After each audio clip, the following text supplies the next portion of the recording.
Assalamualaikum warahmatullahi wabarakatuh. Nama saya Teguh Yuwono.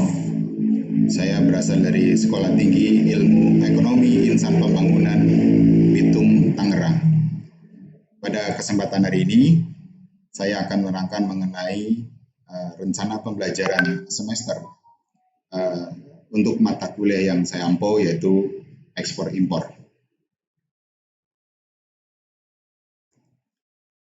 Mata kuliah ekspor impor ini wajib untuk di mahasiswa di semester 4 dengan bobot 3 SKS. Ya. Dan di dalam RPS ini ada beberapa capaian yang mesti dijalankan dan bisa diterapkan kepada mahasiswa mengenai capaian pembelajaran lulusan program studi untuk mata kuliah ekspor impor. Capaian prodi ini meliputi 1. Menunjukkan sikap bertakwa pada Tuhan Yang Maha Esa, jujur, dan toleransi dalam pembelajaran. Kemudian menunjukkan sikap bertanggung jawab secara mandiri atas aktivitas keahlian di bidang manajemen, menguasai konsep teoritis, metode dan perangkat analisis di bidang program studi S1, kemudian mampu menerapkan pemikiran logis, kritis, sistematis, dan inovatif dalam konteks pengembangan atau implementasi ilmu, pengetahuan, dan teknologi yang memperhatikan dan menerapkan nilai humanira yang sesuai dengan bidang keahlian. Lanjut dengan mampu menunjukkan kinerja mandiri, bermutu, dan terstruktur di program S1 untuk bidang manajemen, khususnya untuk mata kuliah ekspor impor. Selanjutnya, mengambil keputusan secara tepat dan konteks menyelesaikan masalah di bidang keahliannya berdasarkan hasil analisis informasi dan tata prodi S1, mampu merumuskan dan membuat konsep penyelesaian dalam bidang organisasi sesuai dengan program S1 untuk ekspor impor, kemudian mampu berkontribusi dalam penyusunan rencana strategis organisasi dan menjabarkan rencana strategis menjadi operasional organisasi pada level fungsional, berpikir strategik untuk membantu tugas di kampus, yaitu STY Insan Pembangunan.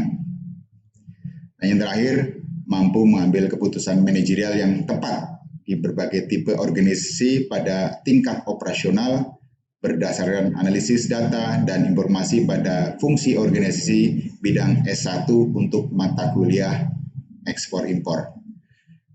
Kemudian capaian pembelajaran mata kuliah. Terdapat ada 5 capaian yang mesti diselesaikan, yaitu mampu menjelaskan pengertian dan perkembangan teori ekspor impor. Kemudian yang kedua, mampu memahami, menguasai pengertian, berpikir logis, mengembangkan secara dinamis di bidang ekspor impor. Yang ketiga, mampu menjelaskan proses ekspor impor, permasalahan dan pemecahan di bidang lingkup ekspor impor. Yang kelima, 4, mampu mengetahui secara bertanggung jawab tentang metode dan cara mengambil keputusan di bidang ekspor impor, mampu mengetahui cara penggunaan informasi sesuai norma lingkungan pada pembelajaran ilmu ekspor impor. Nah, di dalam mata kuliah ini ada 14 pertemuan. Ada materi dengan ditambah lagi dikurangi 2 untuk pelaksanaan tugas UTS dan pelaksanaan UAS. Jadi efektifnya adalah 12 kali pertemuan. Ya, pertemuan pertama penjelasan mengenai pengertian ekspor impor. Yang kedua, perkembangan bisnis internasional. Yang ketiga, perkembangan bisnis internasional lanjutan. Yang keempat, tata niaga ekspor. Yang kelima, tata niaga impor. Dan keenam itu tugas kelompok. Nah, di dalam tugas kelompok ini, mahasiswa diminta untuk membuat suatu usaha tentang apa yang akan diekspor atau maupun diimpor. Jadi mahasiswa dimintakan suatu semacam blueprint dan mereka akan secara kelompok seolah-olah sudah membuat suatu usaha dan akan menjalankan bisnis ekspor maupun impor. Ya, kemudian setelah itu UTS ya dilanjut di pertemuan ke-8 yaitu mengenai harmoni sistem, ke-9 Incoterm 2000, ke-10 pembayaran internasional dengan sistem non-letter of credit, yang ke-11 pembayaran internasional dengan letter of credit, dan yang ke-12 adalah tugas kelompok, ya, tugas kelompok tentang penjabaran tentang mengapa ekspor kita atau impor kita terkendala. Jadi mahasiswa bisa menguraikan tentang kendala ekspor maupun kendala impor yang terjadi di Indonesia. Kemudian yang pertemuan selanjutnya yang ke-13 adalah kawasan berikat. Yang terakhir adalah pelaksanaan UAS dan penilaian. Nah, di dalam sistem penilaian di insan pembangunan ini ada bobot-bobot yang menjadi acuan dalam penilaian, yaitu nilai etika bobotnya 10%, nilai absensi itu 15%, nilai UTS itu 20%, nilai UAS itu 25%, nilai UAS-nya 30%, tadi yang terlewat adalah nilai tugas 20%. Jadi total nilai adalah 100%. Nah, untuk referensi yang saya pakai yang wajib adalah dari Amir MS, ya, kemudian dari Daud ST, kemudian juga dari Jauhari Azhar. Dan juga mengingat ekspor impor ini adalah kebijakan pemerintah, maka buku referensi saya juga tidak lepas dari peraturan menteri tentang Direktorat Jenderal Pajak, kemudian majalah, artikel yang terkait sama perkembangan bisnis ekspor impor. Dalam pelaksanaannya tatap muka, tetapi untuk saat ini berhubung masa pandemi, jadi dilakukan melalui online. Nah, capaian yang akan dihasilkan pada penilaian akhir ada indikator bahwa mahasiswa adalah bisa mampu menyerap apa yang saya sampaikan adalah pada poin 1 tentang pembahasan ekspor impor ini adalah pengenalan ekspor impor adalah mampu memahami dalam menjalankan skup manajemen saat diskusi dan interaktif. Jadi di mata kuliah pertama itu ruang lingkupnya ekspor impor, paham bahwa mahasiswa mampu memahami tentang konsep dari pengertian ekspor dan impor. Pada tahapan selanjutnya berupa mata kuliah perkembangan bisnis internasional, mahasiswa akan diharapkan mampu untuk mengerti tentang perkembangan bisnis perdagangan internasional yang terjadi. Jadi kekuatan-kekuatan masing-masing negara yang mempunyai keunggulan komparatif yang akan diekspor maupun yang diimpor, termasuk di Indonesia juga disampaikan di dalam mata kuliah ini. Lanjut dengan perkembangan bisnis internasional, di mana apa yang sedang tren atau apa yang sedang in di dalam dunia ekspor impor itu juga saya sampaikan di dalam kelas, dan diharapkan mahasiswa mampu memahami tentang pergerakan bisnis internasional. Kemudian di tata niaga impor ini mengenai capaian yang saya sampaikan, indikatornya adalah bagaimana mahasiswa paham tentang dokumen ekspor. Ya, jadi terkait semua dokumen yang harus dilakukan apabila akan memulai bisnis impor ekspor. Kemudian yang selanjutnya tentang tata niaga impor, itu sebaliknya dengan tata niaga ekspor, yaitu mahasiswa bisa paham tentang dokumen-dokumen apa yang harus yang bisa disiapkan pada saat akan melakukan bisnis impor, dan juga ketentuan-ketentuan pemerintah mengenai larangan terbatas atau larangan yang tidak boleh, barang-barang yang tidak boleh masuk di Indonesia.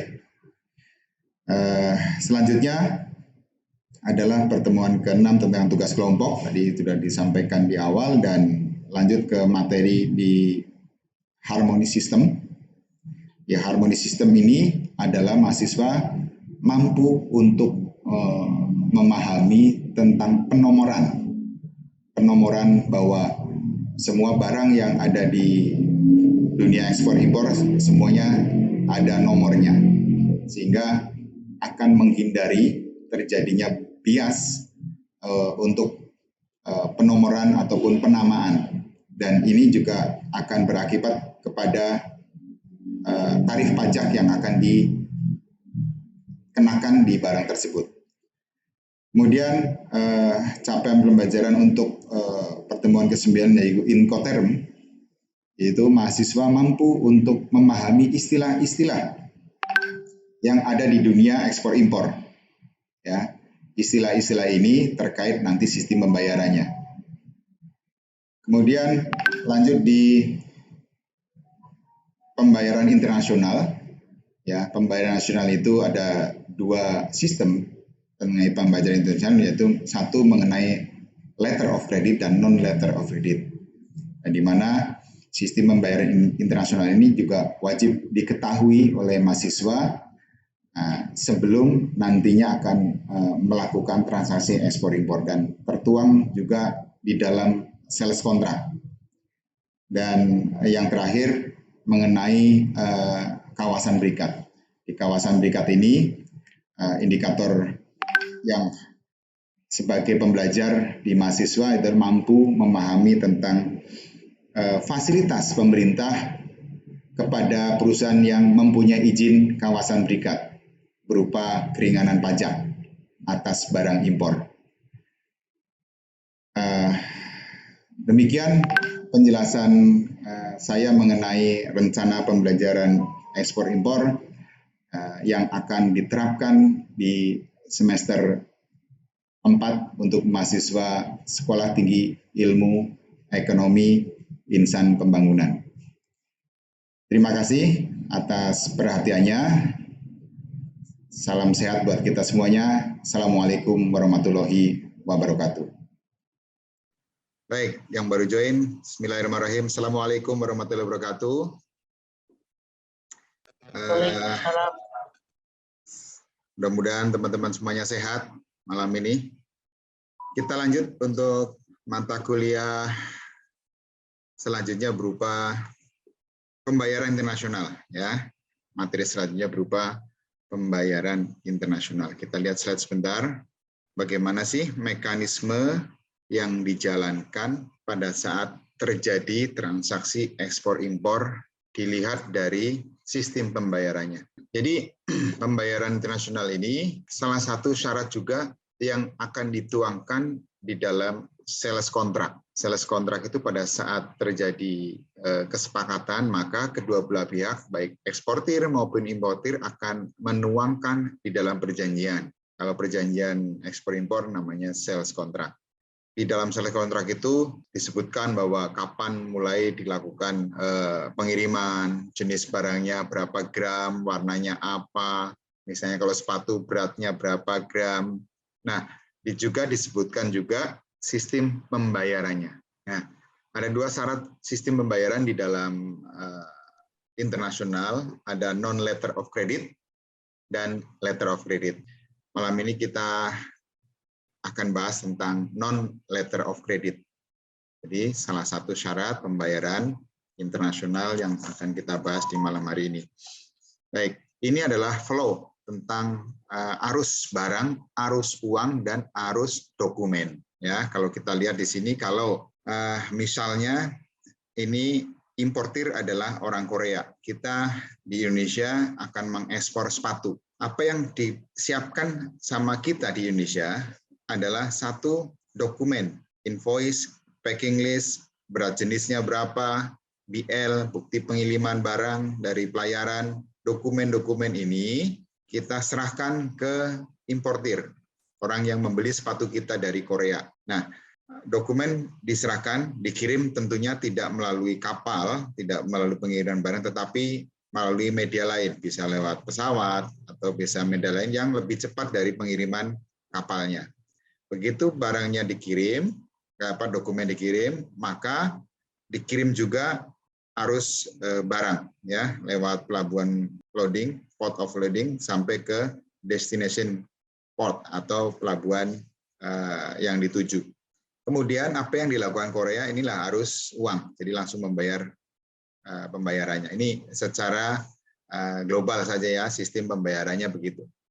Pada saat dikirim, kemudian Korea akan transfer uangnya ke kita. Nah, di dalam non letter of credit ini pembayaran di luar dari LC ya ada 4 sistem pembayaran. 1 advance payment, yang kedua open account, yang ketiga consignment, yang keempat documentary collection. Advance payment itu apa? Advance payment adalah pembayaran yang dilakukan sebelum barang itu dikirim. Pembayaran bisa lewat transfer, lewat apapun ya. Vessel checks dan lain sebagainya. Tetapi persyaratan ini muncul harus disepakati oleh kedua belah pihak. Mau beli barang saya, kamu harus advance payment, harus dibayar duluan. Kalau kedua belah pihak sepakat, maka terjadilah proses transaksi pembayaran ini. Ya, dan ini harus dituangkan ke dalam sales contract tadi. Dan kedua belah pihak harus sepakat. Harus dua-duanya harus merasa untung. Maka biar terjadi transaksi, biasanya kondisi kayak gini adalah karena penjual memiliki produk yang unik dengan permintaan yang sangat besar. Ya contohnya misalnya ada pabrik jam Rolex tahun 2022 hanya memproduksi misalnya 22 unit. Dalam 1 tahun itu hanya 22 unit. Wah, ini sudah tersebar berita ini, dan orang-orang kaya yang akan kepingin limited edition atau edisi yang terbatas ini pasti akan spare uangnya untuk membeli tersebut. Nah, jam tangan Rolex itu bisa saja menyampaikan bahwa kamu kalau membeli edisi 22 ini, kamu harus bayar duluan. Nah, ini bisa terjadi. Dan kalau kita sepakat ya nggak masalah. Ya. Nah, ini namanya advance payment. Pembeli membayar duluan walaupun dia belum terima barang. Atau kondisi di mana eksportir menerima pesanan dari importir yang belum dikenal dari luar negeri yang kondisinya tidak stabil. Ya, misalnya negara tersebut sedang perang. Ada orang yang mengontak kita membeli sepatu 2 kontainer misalnya. Kita nggak ngerti nih, ini negaranya lagi kacau, tiba-tiba ada email masuk, pesen 2 kontainer. Aduh, kalau saya kirim, terus tidak terjadi pembayaran, gimana? Wah, gawat. Nah, makanya biasanya ada yang mensyaratkan, kamu boleh beli 2 kontainer sepatu saya, asal kamu bayar duluan. Nah, itu juga bisa menjadi persyaratan. Kemudian yang ketiga, memesan sampel yang kecil, ya biasanya dibeli langsung lah ya. Kemudian importir besar memberi order besar kepada importir kecil agar eksportir mempunyai modal untuk berproduksi. Baik lagi misalnya kita kapasitas produksi kita, kemampuan kita untuk belanja misalnya hanya 1 bulan 2 kontainer sepatu. Tapi karena kondisinya tidak mempunyai uang yang banyak, maka untuk pembelanjaan berikutnya itu harus ada modal lain. Maka eksportir kita bisa mengajukan, kalau kamu pengen pesen 5 kontainer, ya kamu bayar duluan buat modal saya. Itu bisa jadi menjadi persyaratan. Dan kalau kedua belah pihak sepakat, ya terjadilah transaksi itu terjadi. Ya, yang keenam biasanya hubungan masih baru. Ya, transaksinya masih baru dikenal, ya mensyaratkan ya sudah, kalau saya belum juga kenal si pembeli, kamu bayar duluan. Dan kedua belah pihak harus merasa untung, ya nggak apa-apa, saya akan bayar duluan karena nanti saya akan dapat sesuatu. Nah, kayak gitu. Jadi win-win, ya maka mau diikat di dalam sales contract. Ada berapa jenis advance payment? Payment with order yaitu pembayaran untuk barang yang dan biaya lainnya. Biaya lainnya itu ya ongkos transportasinya dibayarin juga, kemudian pajaknya dan lain sebagainya. Nah, itu dibayar semuanya. Ini namanya payment with order. Kalau di dalam transaksi menyebutkan payment with order, berarti advance payment-nya, pembayarannya dilakukan semuanya untuk barang. Atau partial payment with order, pembayaran hanya untuk barang saja. Misalnya dalam satu kontainer isinya adalah 500 piece misalnya. Nah, yang dibayar ya hanya 500 piece aja. Kemudian payment on document, pembayaran dilakukan jika eksportir telah melaksanakan pengapalan barang. Kalau sudah dapat BL, bukti pengiriman, maka akan dibayar. Sama-sama bayar duluan, sama-sama belum terima uang apa barang ya. Kalau payment on dokumen ini belum terima barang, tapi dia sudah melakukan pembayaran. Nah, ini jenis advance payment. Nah, apa sekarang keuntungannya? Apa sekarang kerugiannya? Seperti yang saya sampaikan tadi bahwa ini perjanjian ini yang tertuang di dalam sales kontrak ini kedua-duanya harus untung, tetapi walaupun ada sisi kerugiannya. Kira-kira apa, Afni? Keuntungan kalau kita bayar duluan. Keuntungan kalau sebagai customer atau sebagai supplier nih Pak? Sebagai customer, sebagai orang yang membeli. Ya, keuntungannya banyak kalau kita bayar kalau kita bayar duluan. Sebagai pembeli. Biasanya itu lebih itu Pak, dicepetin gitu. Betul. Ada kepastian akan mendapatkan barangnya. Ya, akan diutamakan. Keuntungannya apalagi harganya juga biasanya beda. Benar nggak nih? Bayar cash duluan. Betul Pak. Bayar cash biasanya harganya lebih murah. Oke. Keuntungannya bagi yang menjual apa nih? Ayo ini disimak ya. Ini pasti akan saya sampaikan, akan saya tanya di dalam ujian. Iya, kita dapat itu dulu Pak. Dapat uang dulu. Jadi kita bisa punya langsung ngambil untung buat modal lagi gitu. Betul, ya. Bagus jawabannya. Kita sudah ada modal kerja. Dari mana? Dari customer yang bayarin. Nggak perlu kasih modal. Kalau itu keuntungannya. Kalau kerugiannya, yang beli. Ayo, jawabnya yang lengkap, Afni. Kerugian bagi yang beli. Oke. Takutnya misalkan gini, Pak. Customer-nya itu ya ada apa sih namanya? Takutnya itu barangnya nggak sesuai gitu, Pak. Jadi dia nggak bisa return gitu, Oke. Pak. Mantap. Nah, kerugiannya. Ya bagi yang kita bayar, yang dibayar, ada kerugiannya dong. Kira-kira apa kerugiannya? Tiba-tiba harga kontainer naik itu Pak. Tiba-tiba harga kontainer naik. Ya udah, berarti kita yang menanggung gitu-gitu. Baik, gitu baik. Ya. Karena terjadi fluktuasi mata uang dolar. Nah, itu kesulitannya. Jadi benar 100 jawabannya Afni, benar sekali bahwa tadi yang disampaikan bahwa kerugiannya kita dibayar duluan ya, ada ruginya juga. Pada saat dolar misalnya sekarang dibayar 14.000, tapi pada satu pengiriman ternyata udah jadi 14.500. Wah, mestinya kita waktu dikirim dikasih 14.500 karena memang dolar fluktuasi ya. Tapi lebih cenderung naik. Ya, bagus. Terima kasih Afni ya atas jawabannya. Bagus sekali. Nah, itu gambarannya ya. Oke, lanjut ke open account.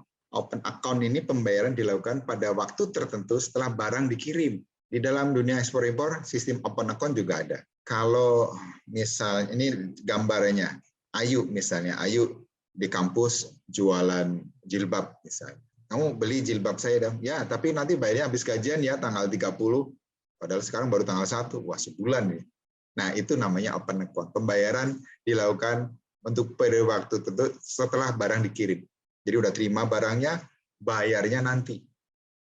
Bisa 30 hari, 50 hari, tergantung dari kesepakatan. Itu namanya open account. Ya. Biasanya terjadi karena sudah terjadi kepercayaan antara eksportir sama importir. Kemudian barang-barang dokumen akan langsung dikirim kepada pembeli. Itu biasa ya. Kemudian eksportir kelebihan dana atau kelebihan barang ya. Bisa disyaratkan begitu, udah dibayar bawa duluan deh, nanti bayarnya nanti gampang. Itu bisa terjadi. Nah, sekarang Ayu nih. Ayu, pertanyaannya, apa keuntungannya? Kalau kita membeli dengan syarat open account, kita yang beli ya. Keuntungannya bisa pakai barangnya dulu, Pak. Iya, kita bisa menggunakan barang duluan atau dijual, kemudian keuntungannya kita buat bayar. Kerugiannya bagi penjual ya, kita sudah kirim barang terus dia nggak bayar ke kita. mereka sudah untung, itu kerugiannya bagi yang menjual. Nah, itu tapi resiko, semuanya mengandung resiko dan semuanya kadang-kadang juga mengenakan. Dan ini kedua perjanjian ini pasti harus terjadi karena ada kesepakatan. Oke, lanjut. Ini resikonya ya. Jadi sudah dibayar, kemudian tidak sudah dikirim barangnya, tidak dilakukan pembelian. Kemudian yang ketiga adalah consignment. Consignment ini sistem pembayaran mengirimkan barang ke importir ya sebagai barang titipan saja dijualkan kepada importir. Jadi consignment ini misalnya ilustrasinya begini, kita akan ekspor ke Korea. Di Korea itu ternyata di debt store di sana. Tapi sifatnya adalah consignment. Jadi orang Korea ini boleh akan membeli barang kita, sepatu kita dari Indonesia, tetapi mereka menggunakan perjanjian consignment. Artinya barang yang diekspor di sana hanya dititipkan, didisplay saja di debt store-nya orang Korea sana. Nah, nanti akan dibayar pada saat barang tersebut laku. Kalau di Indonesia, sistemnya namanya konsinyasi. Jadi haknya masih menjadi si penjual, eksportirnya. Apa keuntungannya si penjual atau eksportir? Sayin, apa Sayin? Kalau untuk itu pasti dari pihak Matahari, contohnya Pak, dia tidak akan mengeluarkan modal dulu. Dia pasti akan menjual terlebih dahulu. Ya, tidak ada modal yang dikeluarkan bagi yang dititipin. Tapi ada kerugiannya apa? Kerugiannya kalau barang konsinyasi itu nggak laku, ya nggak laku, kurang laku di pasar sehingga space-nya kepake. Padahal kan mereka menjual space ya, menjual tempat. Kalau barangnya tidak laku, pasti akan dievaluasi karena akan memakan tempat yang lebar. Ya, itu kerugiannya bagi Matahari. Keuntungannya tadi nggak perlu modal. Nah, kalau kita nih, kita yang punya barang yang dititipkan ke Matahari, apa keuntungannya? Tadi kan saya ini misalnya punya konveksi, dititipkan ke Matahari, apa keuntungannya? Kita. Gampang brand, Pak. Oke, marketingnya akan lebih gampang karena Matahari kan dikunjungi banyak orang daripada kita jualan sendiri. Bagus. Apalagi kerugiannya? Jadi keuntungannya nanti yang kerugian nanti kalian jabarin ya. Sekarang tadi kita sebagai punya konveksi, untungnya adalah promosinya kita akan cepat karena dititipkan ke Matahari. Kerugiannya? Kalau kerugiannya, menurut saya, jadi kita berpatokan sama yang kita titipin itu, Pak. Misalkan saya punya barang, saya titipin ke Matahari. Jadi mau laku nggak laku ya kita patokannya ke Mataharinya. Gitu. Jadi kita nggak bisa memaksakan harus laku atau enggaknya gitu. Baik, mungkin bahasanya adalah kita tidak tahu berapa yang akan laku. Kan nggak ngerti dijual di situ. Tapi kalau dibeli langsung satu kontainer, oh kita dapat untung satu kontainer. Ini documentary collection ini juga ada yang melakukan pembayaran ini, yaitu sistem pembayaran dengan cara penjual mengirimkan barang kepada pembeli dan melakukan penagihan pembayaran dengan menggunakan dokumen melalui jasa bank. Ya, ini dikirim terus lewat jasa bank untuk nagihkan. Tapi bank ini tidak bertanggung jawab atas pembayaran, hanya nagihkan saja. Dokumennya di dokumen finance dokumen berupa draft atau bill of exchange dan checks bank draft biasanya dilakukan itu. Oke, dari 4 yang saya sampaikan di pertemuan hari ini, ada yang ditanyakan nggak tentang syarat pembayaran? Macam-macam ya. Kalian pada saat masuk ke dunia ekspor, penjualan itu yang akan beli orang yang nggak kita kenal, yang akan, wah ini jangan-jangan nanti kalau sudah tak kirim nggak bayar, atau nanti harganya tidak sesuai, terus dia hanya kasih DP aja. Pada saat kirim, misalnya ada perjanjian 50% pembayaran dikirim DP dulu, udah kirim bayarnya, pelunasannya susah, kita nagihnya ribet. Nah, kalau dengan itu akan terbantahkan semua dengan namanya letter of credit. Tetapi kalian harus paham perjanjian di luar letter of credit itu apa aja. Itu tadi ada 4. Ya, gitu Ana ya. Nanti kita minggu depan kita akan bahas tentang letter of credit.